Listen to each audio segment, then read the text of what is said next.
we appreciate everybody being here. And Mike, Yeah. Mike is back on, so. Okay, and Rob, I want to thank you. I know it wasn't easy for putting everything together with the books and stuff like that, and Rob's done a great job in regards to, you know, we're developing a budget. We're looking at things. One of the things that I talked to the board about, you know, in an email and stuff like that, is that everybody that's on meetings, we're going to start developing like little bags for you, because we haven't been able to see you. But by coming to the meeting today, we're looking at trying to, you know, give you like a brush for today, or a lineup card, packet thing for you, because we want to spend some of this money that we have, and we appreciate the fact that you're taking time out of your day and coming to these meetings. So thank you very much for attending. Mike, looks like Mike's back now. So Mike, you want to pick up where you left off? I hope he's back now. He is on. He's muted. His audio's muted. Yeah, there he is. Sorry about He's that. back. Do you guys, are you able to see my screen? Yes, we are. Okay. Sorry about that.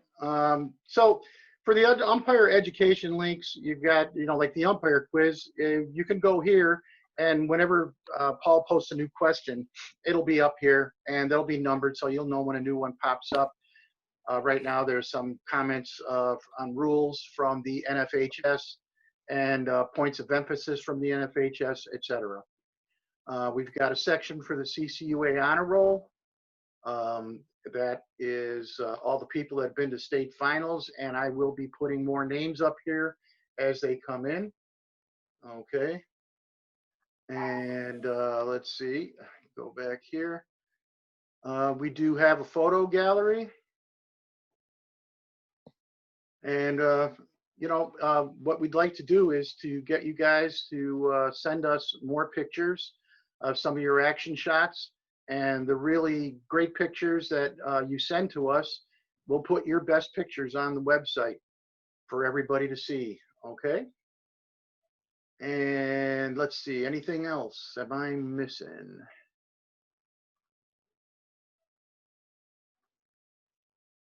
We will have a guest contributor at some point, but when we schedule some new guests, we'll put some messages and whatever, you know, they'd like to contribute to our association in this particular page.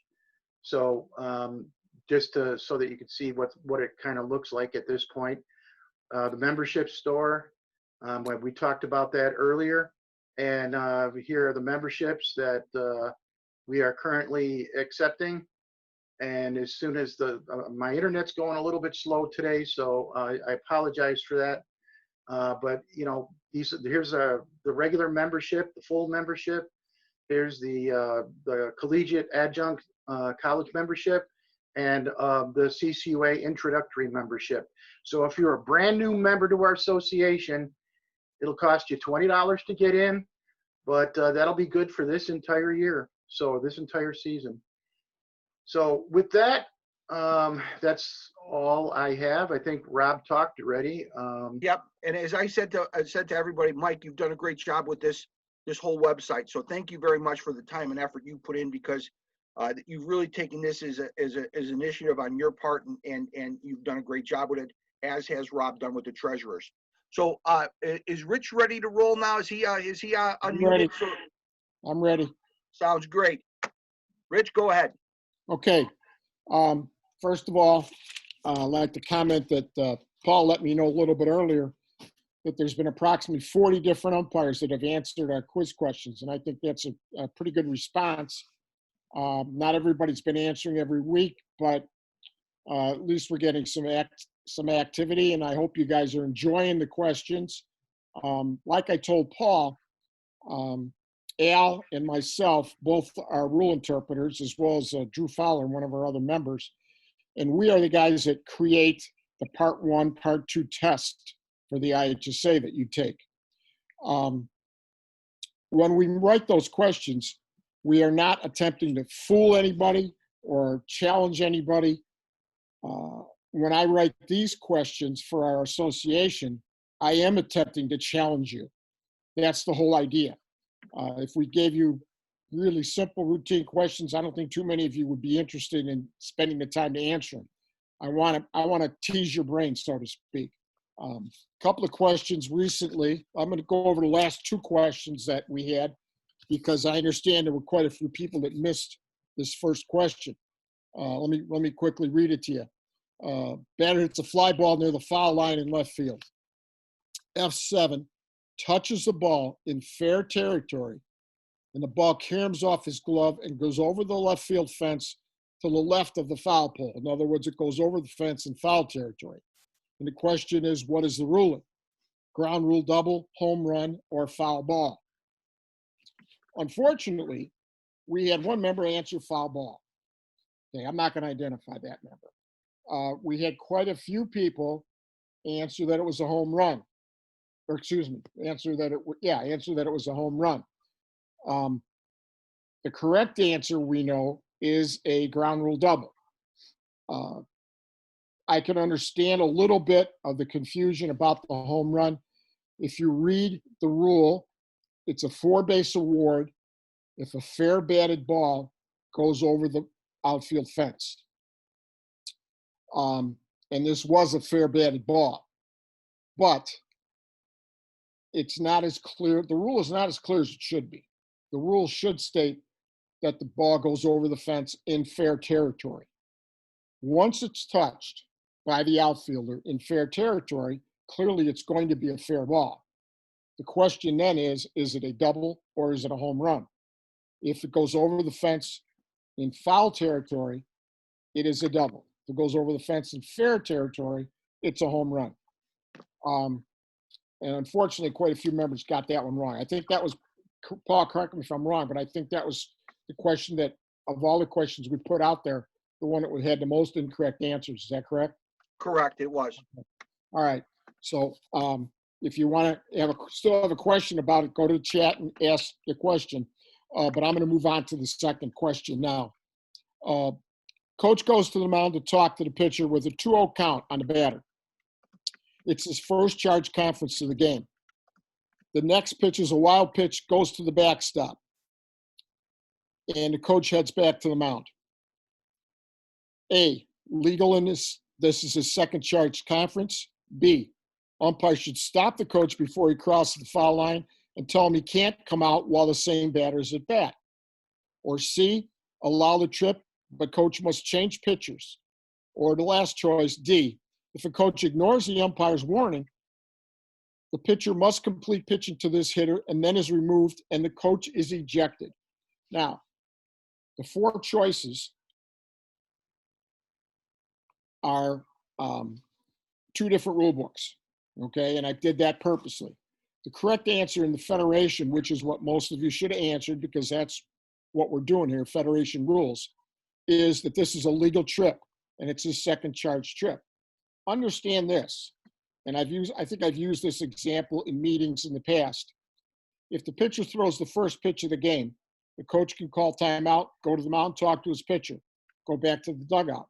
After he throws the second pitch, he can do it again. He can do it 3 times. Once he's out for the 3rd trip, he has no more free trips left. He can make 3 trips. In the high school rule book, he can make 3 trips after the first 3 pitches of the game without any penalty. But every trip thereafter requires a pitching change, okay? Now, on the collegiate side, both answers B and D are correct. Once a coach goes out to the mound to talk to a hitter or talk to a pitcher, the pitcher must complete pitching to that at bat, to that hitter, unless, of course, there's an injury. If you try and stop and that's what the coach is supposed to do. He's supposed to get out there and say, hey, wait, you can't go out there. And if the coach is angry or whatever, decides, no, I'm going out there, then the rule says the pitcher must complete the turn to that hitter. He is then out of the game and the coach is ejected. Okay? And believe it or not, I came very close to having enforced this rule many years ago, where a pitching coach did not believe me that he couldn't go out a second time. And he almost got to the foul line and his head coach yelled at him to get back in the dugout because the head coach did know the rule and did understand the rule. But it would have been something I would have not wanted to have to enforce. but I would have had to enforce ejecting the pitching coach and making the pitcher complete the at-bat to that hitter and then leave the game. And if there's any questions on either of those, let me know now. You can go to the chat, like I said. Rob, are you looking at the chat to know if people are asking questions or? Yes, we are. I Me and Rob are. absolutely, yep. I'm Okay. monitoring the chat, yes. Do we have any questions? We do not have anything so far. Okay, so I'm guessing everybody understands the explanations I gave. For further education tonight, we're going to have L. Albert explain the new DH rule. We know it came into play last year, but the rule was not put into play because we didn't have games. So Al's going to do that, and after that, we're going to put a couple of questions up on the board, on the screen, for you guys to answer those questions concerning the new rule. Al, if you're ready, be my guest. I'm good. Can everybody hear me? Yes. Yep. Yes, Okay. First of all, it's good to see everybody. We miss doing the ball games and we miss making a little bit of money, but I think the most important thing we miss is just seeing all the good guys that we work with, the partners at the meetings and things. Good to see everybody. Second thing I want to say is if by chance you could possibly, people are watching this, if by chance you could possibly have a piece of scrap paper or a note card and a pencil or paper handy, it will help with this presentation at one point where I kind of need to go over something. So if you have a pencil or paper and a scrap paper or note card, that'll help. Then finally, the last thing I want to say is in regards to this rule, and I think the rules that Rich and all the guys have been talking about today is, I know last year we had a little bit of summer baseball for some of the guys, and we called balls and strikes behind the pitcher, and we didn't have a captain's meeting at home plate, and the umpire didn't handle the balls. Throw all that out the window, and we're going to go like we did going into last season and do the rules according to the rule book. If by chance we have to pivot because of COVID, I know Paul will do a great job of putting the new rules on the online or something, or the clinicians will let you know what we have to do as we get towards the season, which sounds like it's going to be in May as of right now. Okay, let's get into the rule change in regards to the new rule. Okay, Mike Maslowski put a slide up on the board for me. It says the pregame meeting starts with the head coaches and exchanges the lineups. That's what we've always done years past. Okay, when the coaches come and the home team hands you the lineup card, we go over the lineup card like we always have. Check it for errors. Make sure they have 9 players in the field. If they have 10 listed in the lineup, we usually ask the coach. We say, are you going to be using a DH today? And then we kind of figure out who's going where. So he might say, in the 3 spot in the batting order, number 6 is my DH and number 11 is the player in the field. That's the shortstop. We agree on it. And again, we're checking for accuracy. The other coach may have said last year, no, I'm not using a DH today. I'm just using a straight 9. Again, check the card for accuracy. Make sure he's got 9 players on the card. Make sure all 9 positions are covered. This year, we've added a third rule to it. It's called the player DH rule, which will be a 9-man lineup in which one of the players in the lineup will be designated as a designated hitter. Now, keep in mind when we do that, there are 2 distinct roles for this player. Number 1, he is a player, and number 2, he is a DH. When he's on offense, he's the DH only, and when he's in the outfield, he's a player only. If a coach comes up to you with a lineup card coming into this year, and he says, I want to use the player DH rule, make sure on his lineup card, he has that player listed as the player DH. So he might say the third hitter in my order, number 11, is going to be my first baseman and also my DH. Now, some of the college guys may have had this rule with the pitcher DH rule. It's very similar. However, in high school ball, it can be any one of the 9 players. It doesn't have to be the pitcher. Okay, I have a feeling that on this rule, the coaches may try it once or twice, but I got a feeling that after they try the rule once or twice, they're probably going to go back to the traditional DH rule or go back to using a straight 9. The reason being is that the traditional DH rule has tons more flexibility than the new DH rule, which has a lot of restrictions. Okay, Mike, can you move to the next slide, please? Okay, this is where I would like you to grab your paper and pen. This is the old DH rule on a lineup card, like they would have handed us years past. Okay, on this slide here, if you would put on your sheet of paper, number 44, Daniels is the DH. And then we go down to the bottom, and number 6, Jackson is playing first base. So we're DHing for the first baseman. On your little piece of paper, your scrap paper, put 44 DH, and then right next to it, put number 6 first base. Okay, to review how the old DH rule reads with the flexibility that I'm talking about. The ball game starts, and in the second inning, number 6, the first baseman, who's probably their best fielder, gets sick. So the coach wants to take number 6 out, scratch out number 6 like you would on a normal lineup card. I would normally do this on a whiteboard or chalkboard, but since we're doing Zoom, that's why I want you to have paper and pen. So I'm scratching number 6 out at first base, and I'm putting number 12 in that spot. Number 12 is now the fielder, and number 44 remains the DH. They go out to the field, and number 12 has an awful inning. So the third inning comes along, and the coach says, I want to take number 12 out, and I want to put number 22 in. So now we scratch out number 12, and he's out of the ball game because he's not a starter and he doesn't get a re-entry. And 22 becomes the fielder, and we still have 44 as a DH, and we also have number 6, the boy who got sick, has a re-entry if he needs it later. So 22 goes out to the field, and he doesn't do much better. The next inning comes along, and the coach says, I want to put number 33 at first base. 33 is now the fielder, and number 44 is the DH, and 22 is gone from the ball game. Okay, while this is going on, they're losing by a couple of runs, and they get the bases loaded as they come to bat, and number 44, the DH, is supposed to be at bat. However, they've got a guy on the bench who's a good clutch hitter, who's they probably only use as a pinch hitter, and they're waiting for the most opportune time to put him in the ball game. So the coach says, I want a pinch hit for number 44, the DH, number 5. So now we scratch number 44 off the list, and we put number 5 in as a pinch hitter. By the old rule, number 5 becomes the DH. And he's DHing for number 33, who at this point of the ball game is playing first base. Number 5 comes through with a big hit into the gap. 3 guys score. They take the lead. And number 5 is standing on second base. Okay, now he's not a very good base runner. So we got to put somebody in who's a little more speedy, who knows how to run the bases. And that just so happens to be my original DH, number 44, who has a reentry. So I scratch number 44, number 5.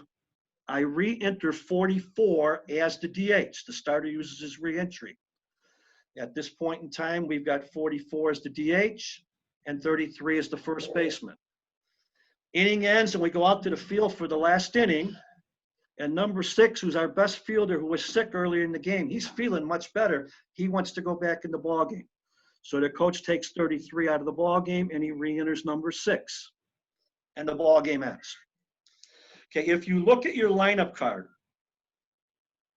he had the coach, by knowing the rule and using all his flexibility, he got a total of 8 guys in that spot. He used 3 batters. He used 5 fielders. He got a lot of kids in the ball game, and he kept the parents happy.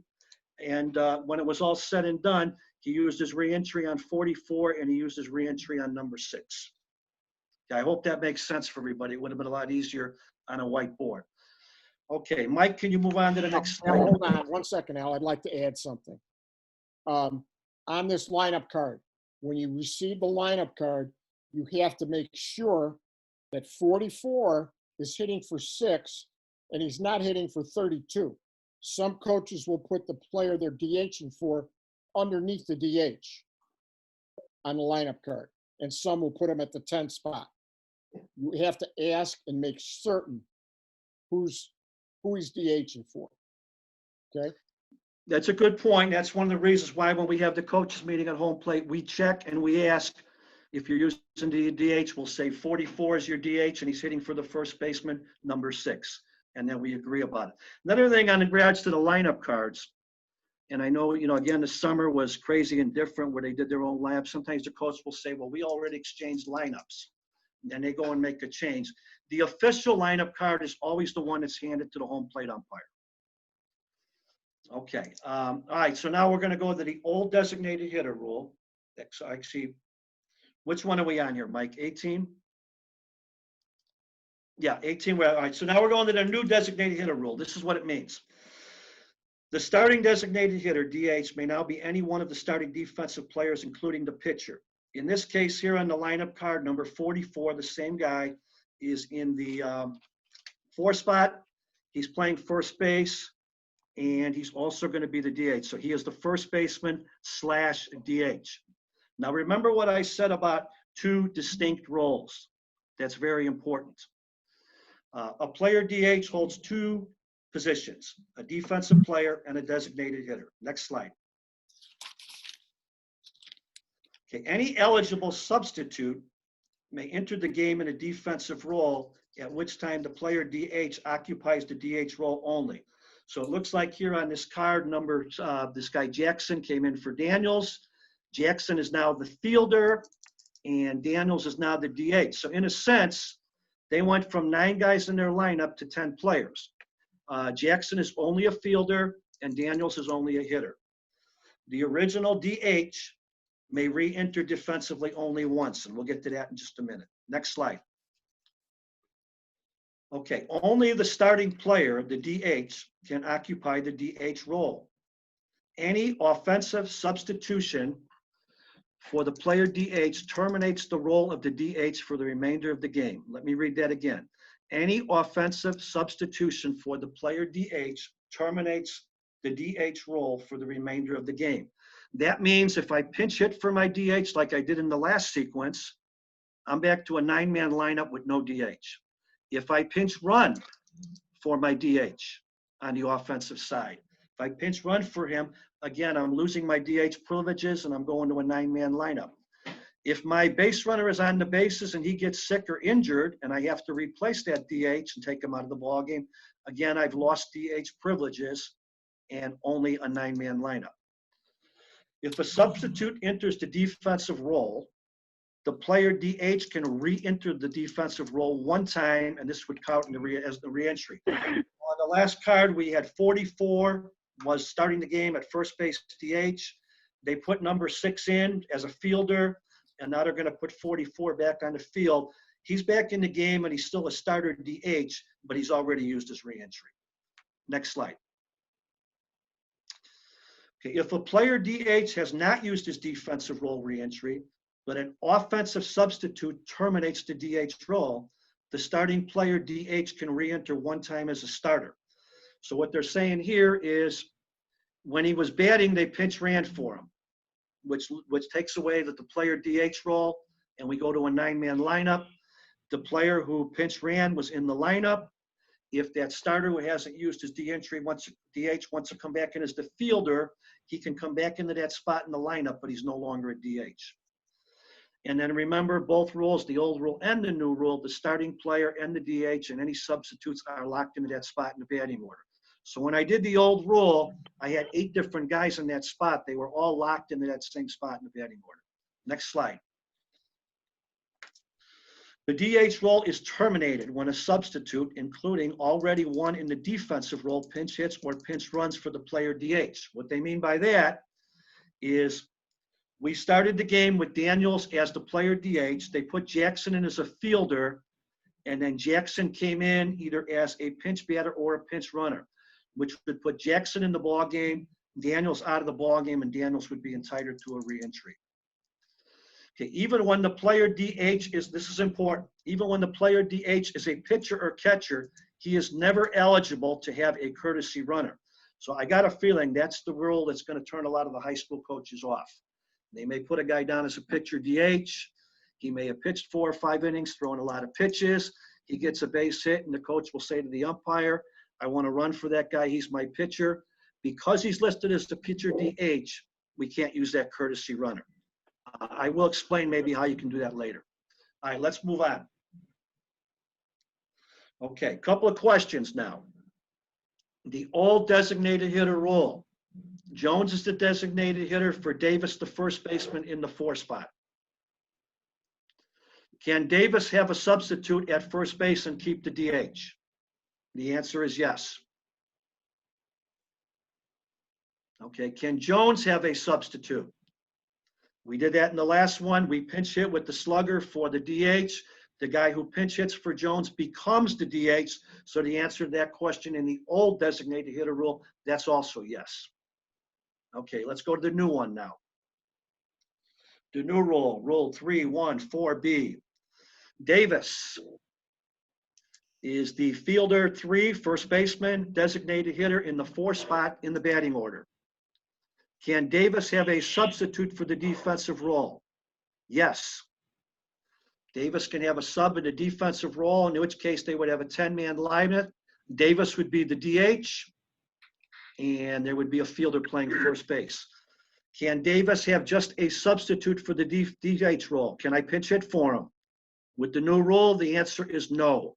As I said earlier, there's a ton of restrictions that's going to turn a lot of coaches off with this rule. All right, go ahead to the next one. New designated hitter rule.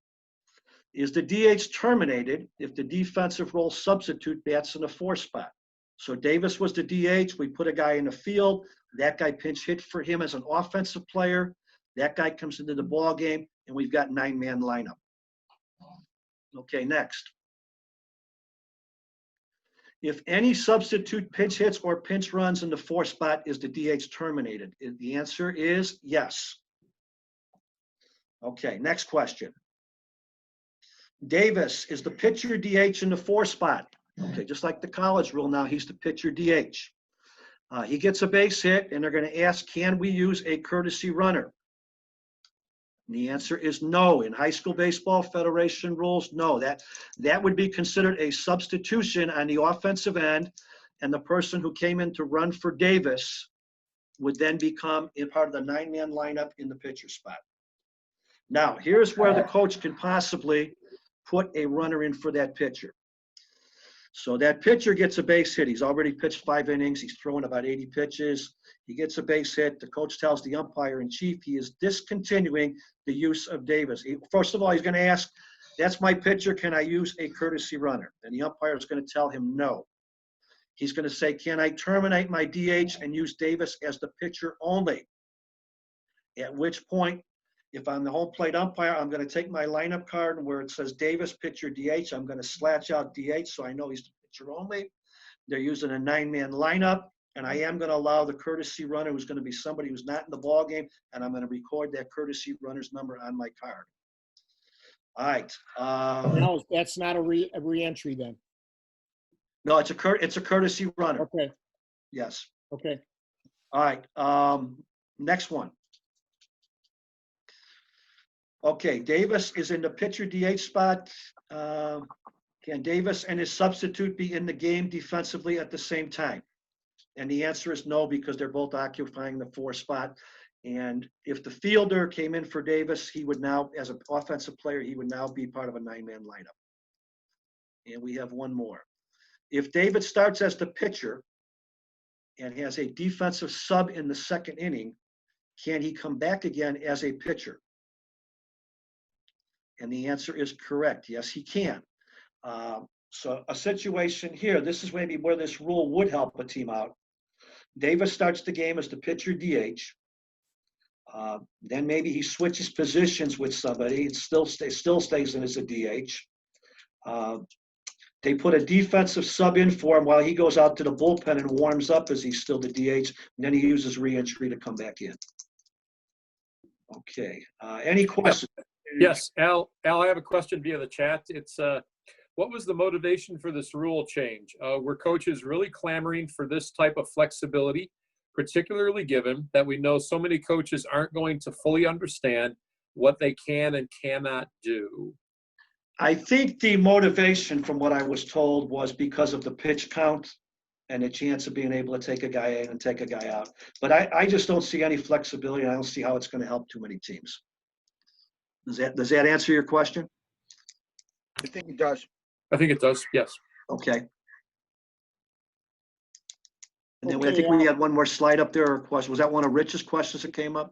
Yeah. Al, great job. I was going to ask you who's on first, but I didn't want to get to the Abbott and Costello thing.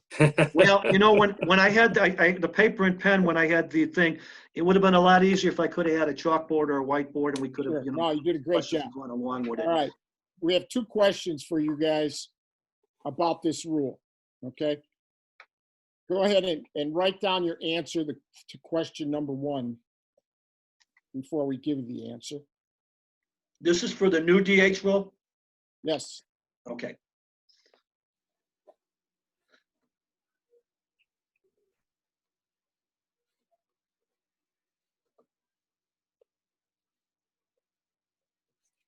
Okay. Everybody have their answer for question number 1? Which one of those statements is true? All right. Let's go to question number 2. Mike, can you get up 2, please? There we go. All right. Now, this one's going to take you a little bit more time, I think, to read through it.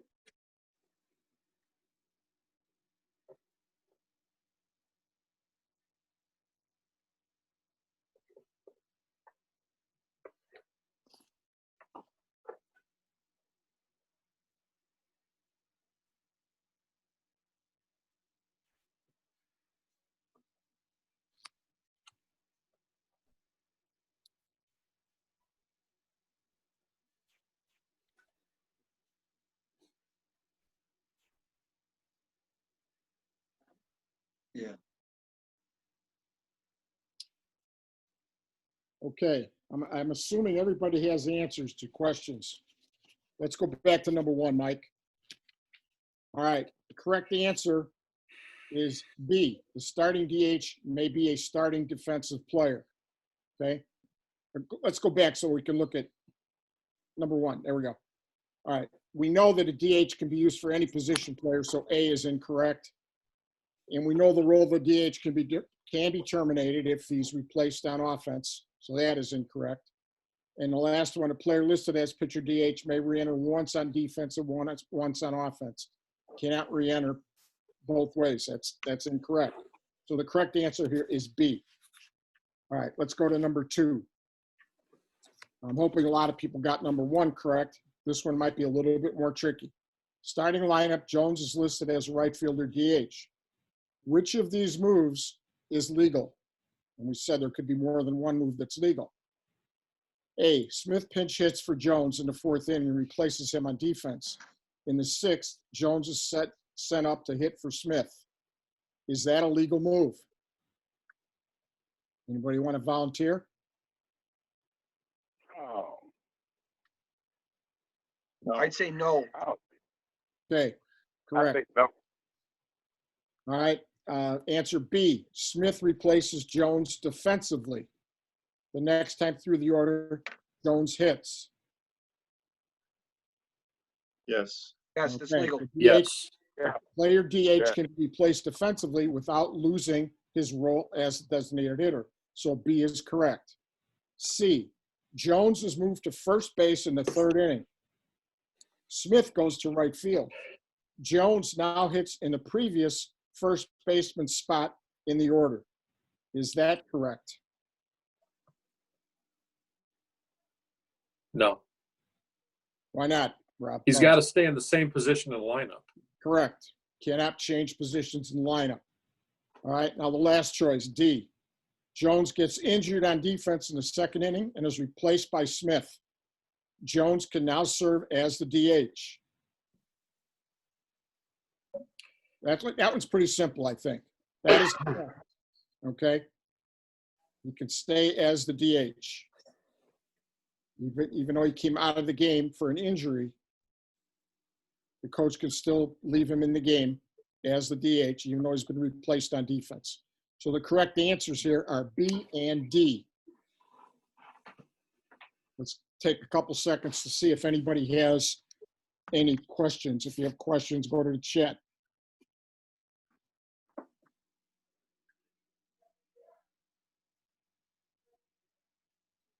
Rich, you're monitoring chat also? I see no questions right now, so. Okay. I see no questions right now either. All right, good. Al, anything to add? No, I think it looks good to me. Okay, Let's hope they don't change it. And let's hope we play baseball in March, if not sooner. there you go. Yes, There yep. you go. I'm Yeah. getting tired of Arbiter putting red lines through my games. Yeah, Okay. exactly. Exactly. Well, Well, Al, thank you very much for thank you very much for that description. Did a great job.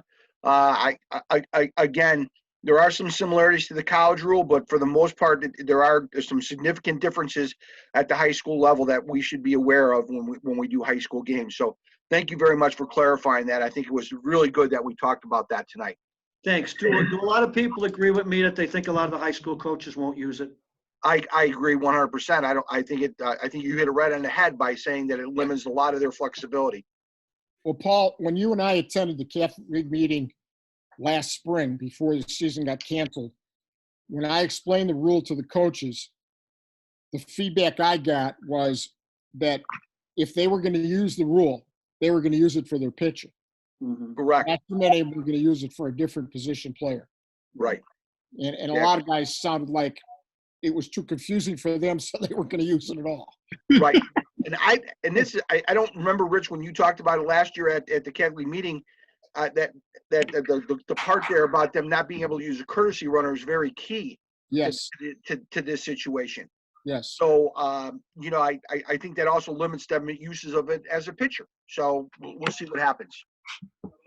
But Yeah, no, thank you. when the meeting's done, Al, I want to talk to you about another situation about substitutions Right. in relationship to this. Right. Okay, go ahead. When we get the things back from the meeting today, I just want you to know that everybody at the meeting today is going to get 2 out of 2 for this quiz. We appreciate the fact that you came to the meeting tonight, and I am going to for prizes as we go down the road here. I said there are going to be prizes with the high score, so everybody who was at today's meeting is going to have 2 out of 2 correct for this quiz session number 6. So next week I'll put up quiz number 7. So this will be our 7th quiz coming up this week. So I appreciate everybody doing that. I want to just talk a little bit about the Constitution. We've looked at the Constitution, and in some regards, we probably haven't really made any actual changes in writing to the Constitution back to the early 2010s. Probably back in 2011, 2012 is when we actually made some physical changes to the Constitution. The board might have voted on a couple things, but actually they didn't get into writing. And today I just want to talk a little bit about one particular area that we really need to talk about, and that is, people that are part of the board. We currently have 5 board members. We have a president, which is myself. Wayne Williams is our vice president. We have Rob as our treasurer. We have Rich as our director of umpire education, and we have Mike Meslowski, our secretary. So those are 5 parts of the board right there. The assigner has been a person that's come to board meetings, but they don't really have a voting interest in regards to that. The way the Constitution is written is very important that we either we don't add any members, or we add 2 members. And talking at our board meetings, we really think that the assigner should be a voting member of the board, because they do come to the meeting. They do have opinions in regards to how things should be moving in our association. They are an integral part of our association. With that being said, the way the Constitution is written, if we add the assigner, we really need to add another person to the board to make it from going from 5 to 7. 6 would cause a possible potential tie votes in regards to if we did vote on an issue. So that's why we really need to go to a 7. With that being said, we had a pretty lengthy discussion for us at a board meeting in regards to a particular thing. But one of the things that came up was, what if we did create another board position? What role would they serve?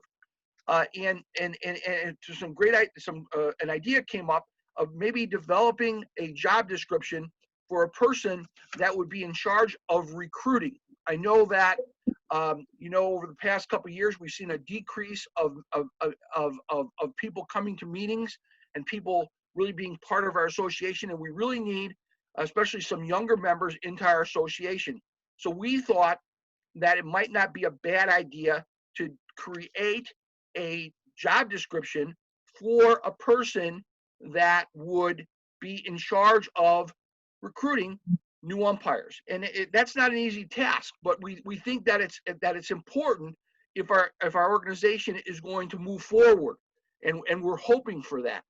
And these are some of the things that I thought that would be part of the job description. Obviously, they would be involved with the growth of our organization. They'd be part of our board. They'd be a voting part of our board. We'd also talk about the fact of the fact that the association, that they would be targeting umpires to move up the ladder. They would work with the umpire of education to do that. They would talk with prospective umpires to join our organization. So those are some of the things that we were doing that.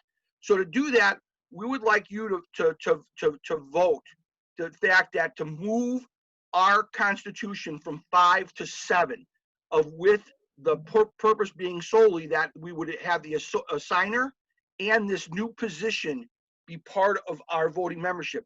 Once we get a consensus on that, if you could vote yes or no in chat, once we get the yes, if it was a yes vote, we would then open up the position, the job description. I would send out to the membership and say, would you be interested in joining to be part of this organization as a board member, and get nominations for that position, and then we'd have a special election. So with that, if everybody could say either yes or no in chat for the Constitution purposes, okay? Should the board vote? I'm sorry? Should the board vote? The board shouldn't vote. It should be a general membership. Right. Okay? And other than that, I want to turn it over to Dan now, who is our Catholic League assigner, and he wants to talk a little bit about assigning. Okay?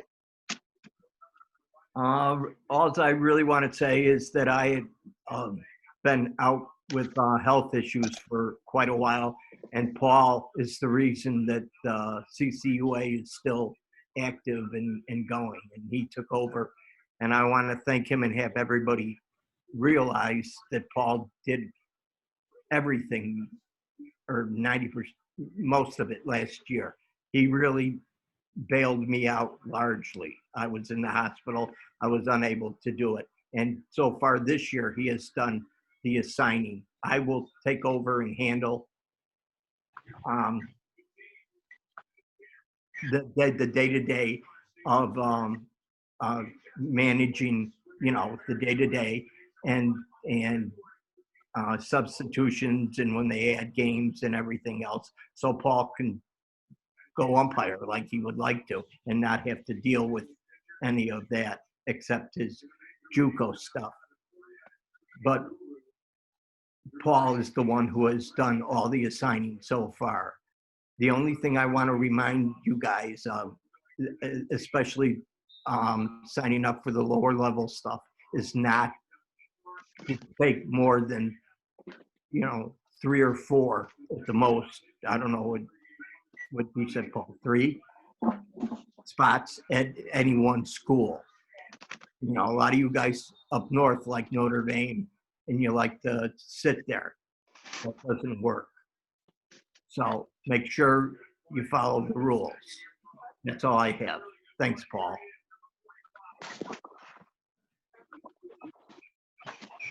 Thank you, Dan. No, I checked in. I checked in, and right now the self-assigning is going very well. We're down to about 20 spots open. I have yet to put in some of the freshman schedules that we are going to schedule. Like I haven't put those in yet, and I haven't put any non-conference games into Arbiter. So that's going to happen very shortly. So I just want you guys to know that. If anybody has any questions, feel free to put those in chat. If not, I want to thank everybody for coming on to the meeting tonight. We had a great turnout. It says that we had over 30 participants, and I know there were a couple people that had difficulty getting in. So, but thank you very much. And if you have any individual emails, you have my email. Feel free to get back in touch with me. If not, I will continue to be sending out, monthly reminders as the assigner, helping out Dan in Arbiter. Okay. Thank you. Rich, you guys anything to say? Yeah, Paul, I have a rule situation I want to talk over with Al, and it might not be a bad idea before we log off for the members to hear the discussion. Okay, go right ahead. All right. Al, you talked about how the coach can inform us that he's giving up the DH rule so that he can go ahead and use a courtesy runner, correct? Yes. All right. Yes. Now, if you remember, at rule interpreters meetings a couple of different times, we had discussions about when let's say a catcher gets pinch hit for, and the coach wants to use a re-entry on his catcher. Once the pinch hitter gets on base, he wants to use up the re-entry on his catcher so that he can use a courtesy runner. Yes. To me, that's the same basic plan. Well, the Federation changed that rule a few years back. They are allowing you to do that now. Okay, because Brad was very much opposed to that, I remember. Well, that was the rule, and a lot of people voiced their opinion. The Federation did change it. So if you pinch hit for your catcher and then put the catcher in as a substitution, you can courtesy run for him. Okay, and just for the pace of the game and so on, it's really not necessary to physically make that catcher assume the base. We can just have the coach tell us what he's going to do, and we inform the other coach that he's using the re-entry for that catcher, correct? That's correct. Okay. All right, that was what I wanted to go over, so, because that situation certainly can't come up. Oh, yeah. Okay, thank you very much for all the members for coming on today. Our next meeting, I think, is scheduled for, what is it, February 21st? I think it's a Sunday, if I'm not mistaken. Somewhere in there. I believe that is correct. Okay, thank you very much, February 21st. And we'll hope to see everybody at that meeting. So Hey, thank you very Paul. much. Also, the clinic information. Al, do you want to just talk a little bit about the clinic? Well, you guys never gave me a date. I know you mentioned De La Salle. I'm sorry. I thought I sent it to you. No, I didn't get it, so you probably know more about it than I do. Okay. March 28th, the clinic's going to be at De La Salle High School. It's going to be from 9 to 1. And we're going to have both a level 1 and a level 2 clinic at that point in time. And it's free to our membership. What's the cost for non-members? Whatever it's been in the past. What is that, $25? Yeah. 25. Yeah, 25 to non-members. Where is that at again? It's going to be at De La Salle High School on March 28th. Yeah. That's a Sunday morning.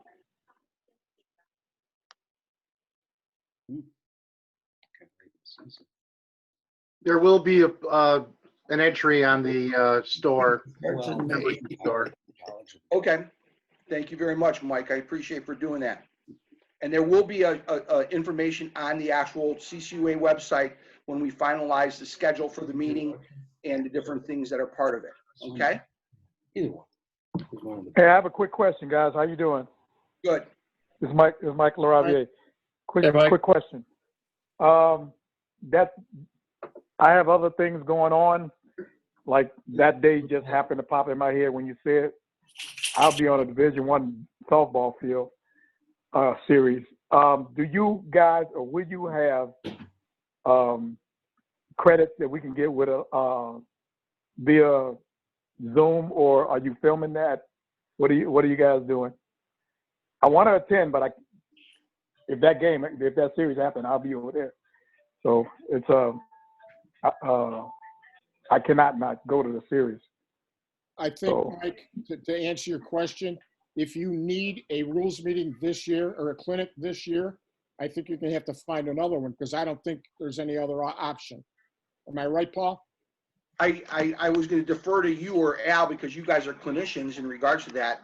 Al, can you find out if we can tape that meeting to see if we can then post it? Yeah, but you won't be able to get credit for it unless it becomes 100% Zoom.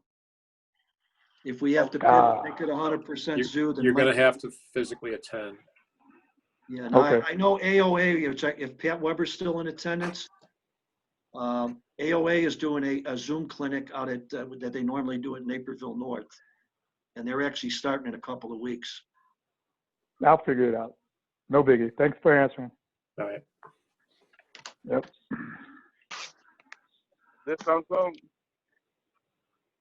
Well, thanks There he very much is. thank you everybody for attending. Al, thank you for your description, and Rich for leading the discussion for umpire education, which I think is the most important part of what we do. Okay, well, we'll see you. Have a good rest of the weekend, and Thank we'll you. see you guys soon. Okay. Very good, everybody. Thank you. Adios.